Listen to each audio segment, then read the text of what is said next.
Maraming salamat po sa pagtangkilik ng ating video. Hinihikayat ko po kayong mag-like and subscribe para ma-update kayo sa susunod na nakabanata. Tara at umpisahan na natin.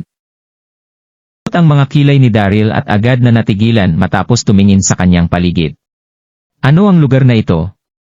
Naramdaman ni Daryl ang walang tigil na pagtama ng hangin mula sa dagat sa kanyang balat. Tumingin siya sa kanyang paligid at napansin ang isang maliit na islang napapaligiran ng dagat. Isa itong lugar na may napakagandang tanawin. Isang dambuhalang poste na gawa sa bato na may 150 talampakang taas ang makikitang nakatayo hindi kalayuan kay Daryl. Dalawang malalaki at naka-emphasize na mga salita ang maingat na inukit sa batong ito, Elysian Island. Elysian Island. Grabe, ito ang Elysian Island. Hindi maiwasang magulat dito ni Daryl. Ang Elysian Island ay isang man-made na islang ginawa hindi kalayuan sa Donghai City. Aabutin ang kahit na sino ng 3 hanggang 4 na oras para makarating sa lugar na ito gamit ang bangka. Itinayo noon ang island ito para magamit ang mga marine resources sa parting ito ng kanilang bansa, pero agad na inabandona ang project na iyon sa hindi malaman na dahilan. Kasalukuyan nang inookupahan ang islang ito ng Grandmaster Heaven Cult na nag-convert sa ilang ito para maging kanilang altar. Walang sino man ang nagtangkang pumasok sa Elysian Island maliban na lang kung gusto na nilang mamatay. Iniwasan maging ng mga mangingisda ang islang ito. Mayroon din siyempreng mga daring na cultivators na sumubok pumasok sa isla pero wala nang balita ang kahit na sino sa mga ito hanggang sa mga sandaling ito. Sa totoo lang, ang Elysian Island ay isa talagang napagandang lugar na sinasamahan ng malakas na hangin mula sa dagat. Isa nga talaga itong langit sa loob ng daigdig. Habang humahanga si Daryl sa tanawin, agad niyang napansin ang tone-toneladang mga exotic na halaman malapit sa kanya. Grabe, mayroon ditong mga heathen spiritual herbs, sense fungus, 3-lobed mulberry leaves, bicolor flower at maging ang monk's blood fruit. Ang lahat ng ito ay mahalagang sangkap sa paggawa ng mga pill at elixir. Kaya kung magagawang makuha ni Daryl ang lahat ng halamang ito, hindi ba't magagawa na niya ang anumang pill na kanyang gustuhin? Sa mga sandaling ito, isang lalaking nakasuot ng isang itim na trench coat ang lumapit kay Daryl para isama ito sa kanya. Gising ka na pala? Sumama ka sa akin. Alam ni Daryl na ito ang lalaking nagtanggal sa kanyang malay para dalhin sa lugar na ito. Kamangha-mangha ang lakas ng lalaking ito habang hinihila nito si Daryl gamit lang ang isa sa kanyang mga kamay. Ginamit nila ang hagdanang gawa sa bato papunta sa plaza. Kasing laki ng 8 mga football fields ang plaza sa islang ito. Binantayan ng mga disipulo ng Grandmaster Heaven Cult ang magkabilang dulo ng hagdanan papunta sa plaza. Mahigpit nilang binantayan ang lugar na ito matapos maglagay ng mga disipulo sa bawat hakbang ng hagdan. Sigurado ring eksperto ang mga taong ito sa pakikipaglaban. At ang pinakamahina sa mga ito ay kasing lakas na ni Daryl. Nasa higit 100,000 na ang bilang ng mga disipulo ng Grandmaster Heaven Cult na nakakalat sa buong kontinente.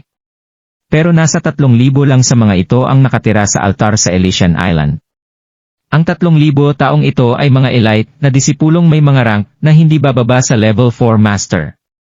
Hinayaan na lang ni Daryl na kaladkarin siya ng lalaki habang tinitingnan ang kanyang paligid. Dito niya nakita ang nagagandahang mga building na nakatayo sa tuktok ng isang bundok na parabang isa itong palasyo na tinitirhan ng mga Diyos. Masyadong naging sopistikado ang pagkakagawa sa Elysian Island bilang kanilang altar. Agad na natigilan si Daryl nang makarating siya sa plaza. Dito niya nakita ang higit sa 1,000 tao na nakapila ng malinis sa gitna ng plaza. Makikita sa kanilang harapan ang isang napakagandang trono na inukitan ng ilang mga dragon bilang disenyo. Mukhang lumana ang Throne of Dragons na ito na ginawa gamit ang isang buong block ng rosewood. Siguradong nasa ilang milyon ang presyo ng tronong ito. Isang babae ang nakaupo sa tronong ito. Nagmukha siyang mahinhin at puno ng dignidad habang may pasensya na katulad ng isang reyna. Ang nasa 30 years old na babaeng ito ay may pinong itsura at ganda ng isang diyosa. Nakasuot ito ng isang light yellow dress na nagpakita sa nakamamatay at kaakit-akit na hubog ng kanyang katawan na siya ring naglabas ng aura na parang isang Diyos sa lahat. Ang babaeng ito ay ang cult mistress ng Grandmaster Heaven Cult na si Monica Vaughan. Gulp! Agad na nasurpresa si Daryl nang makita niya ito, at hindi maiwasang mapalunok sa kanyang sarili.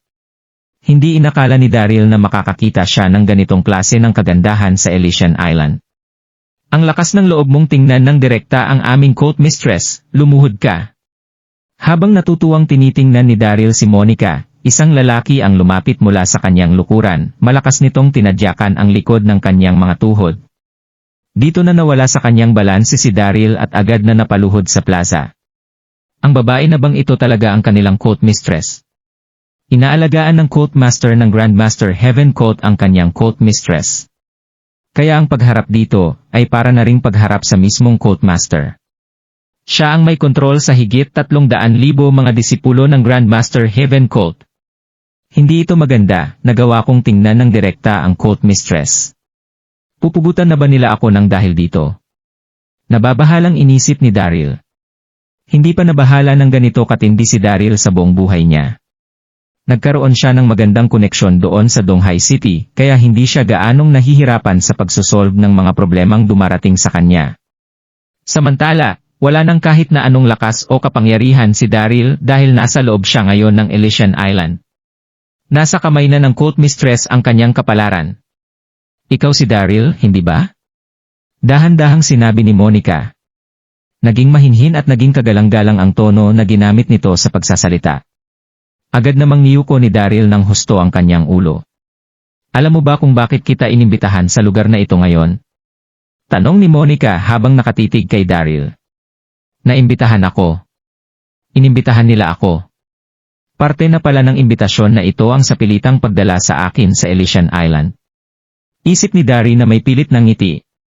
Kasabay nito ang takot na naramdaman ni Daryl matapos niyang lihim na pag-aralan ang Ascension of the Nine Dragons secret manual na ninakaw ni Skylar sa kanilang altar. Nalaman na ba ng cult mistress ang katotohanan, kaya nagawa na nitong magpadala ng tao para tapusin si Daryl. Nagpawis ng husto si Daryl habang inisiisip ang mga bagay na yon. Mahigpit na ipinagbabawal ang lihim na pagsasanay ng mga secret manual sa mundo ng martial arts.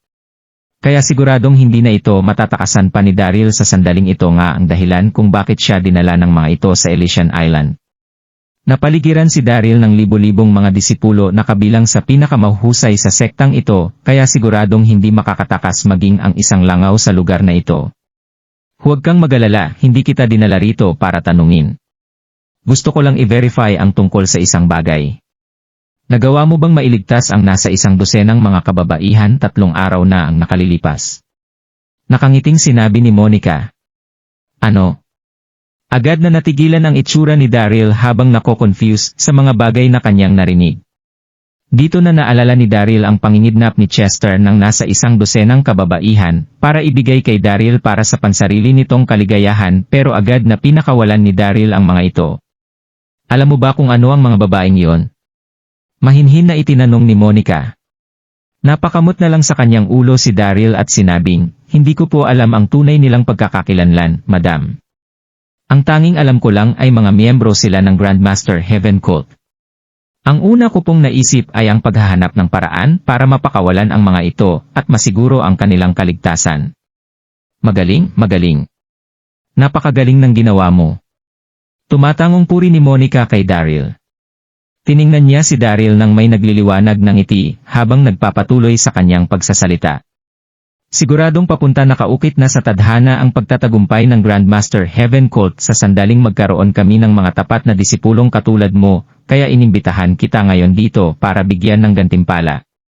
Buwisit, nangyari ang lahat ng ito para lang bigyan ako ng gantimpala. Napaka-espesyal naman ng pamamaraan nila sa pagbibigay ng gantimpala kung ganoon. Nagawa nila akong isako at dalhin ng sapilitan sa lugar na ito. Hindi sigurado si Daryl kung tatawa ba siya o maiiyak sa mga sandaling ito. Sa mga sandaling ito, itinaas ni Monica ang kanyang kamay at isang mahinhing wave ng internal energy ang humila kay Daryl para makatayo ng diretsyo. Ang mga babaeng iyo ay mga kandidato para sa pagiging oracle ng Grandmaster Heaven Cult. Sabi ni Monica. Ang Oracle ay isang walang katulad na posisyon sa Grandmaster Heaven Cult dahil isang tao lang ang maaaring makakuha nito sa bawat pagkakataong mamatay ang kasalukuyang Oracle ng kanilang kulto. Dapat na bihasa ang taong ito sa mga paniniwala at ideolohiya ng Grandmaster Heaven Cult na mayroong responsibilidad na ikalat ang mga turo ng kanilang kulto at kumuha ng mga bagong disipulo. Itinuturing na mascot ng Grandmaster Heaven Cult ang kanilang oracle. At sumusunod lamang ang kanilang katayuan sa Cult Master at Mistress.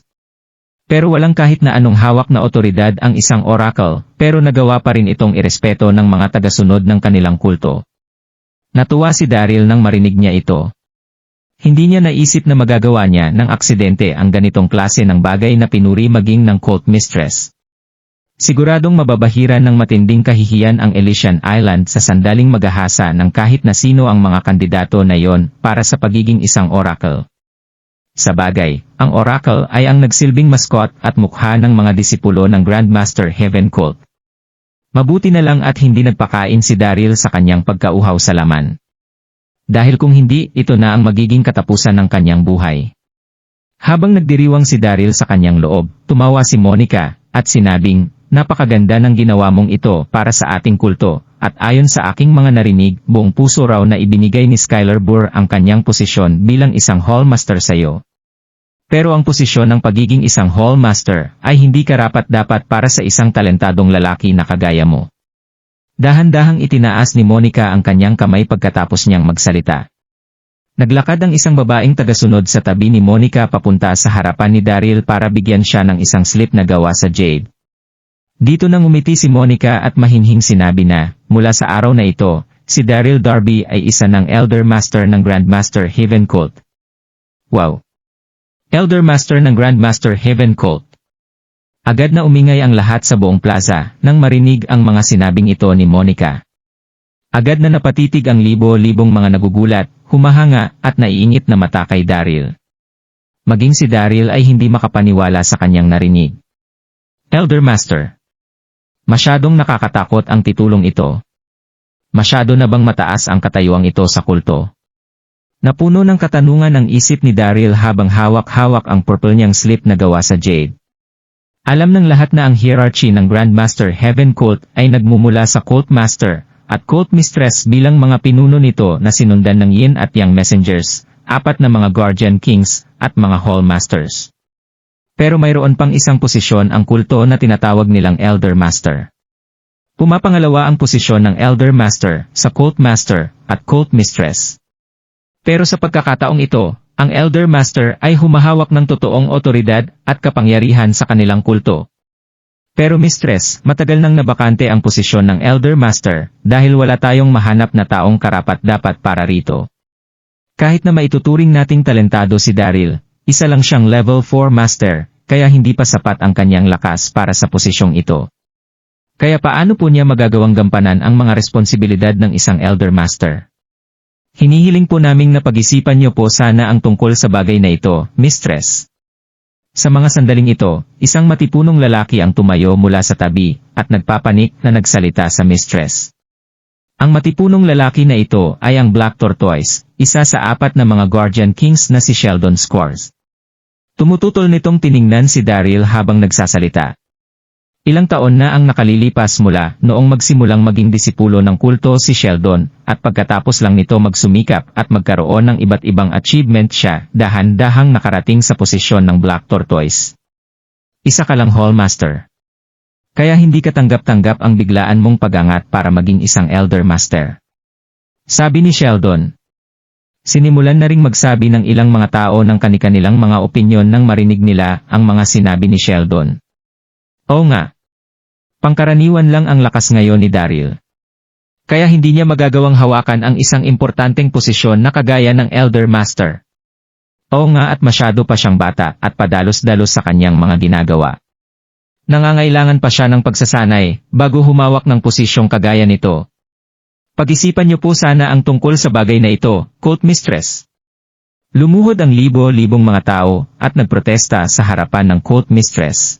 Kung nagustuhan mo ang mga ganitong video, huwag mong kalimutan mag-like and subscribe. Panoorin mo na rin ang mga naunang kabanata para lalong maubos ang oras mo.